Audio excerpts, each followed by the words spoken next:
আমি কি দোষ করছি ভাই? আমি মদ খাই, আমার লাইসেন্স আছে, আমার লাইসেন্স করা, আমার বাড়ির লাইসেন্স করা, আমি মদ খাই। ও মদ খান, বাড়ির লাইসেন্স করা আছে। না, এগুলো কোনো কিছুতে আমি আসক্ত না। আপনাকে কি নিয়ে ধরছে? ইয়াবা পাইছেন আপনার কাছে? না, তাহলে আমার কাছে কিছুই পায় নাই। কেন পুলিশ তো আমি আপনার কাছে just সঙ্গ 40 পিস ইয়াবা পাইছে? ভাই আমি যে সঙ্গ, কার সঙ্গ? ভাই আমি ঘুরতে বেরিয়েছি। হ্যাঁ, তো ইয়াবা কার কাছে পাইছে তাহলে? হ্যাঁ? গাড়িতে পাইছে। তো এই গাড়ি কার? আপনার না? কার? আপনার সঙ্গী?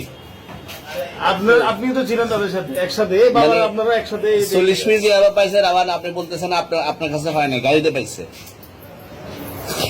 আচ্ছা, আপনার নাম কি? একটু সুন্দর করে তাকান তো, সুন্দর উঠবো ছবি। বাড়ি কোথায়?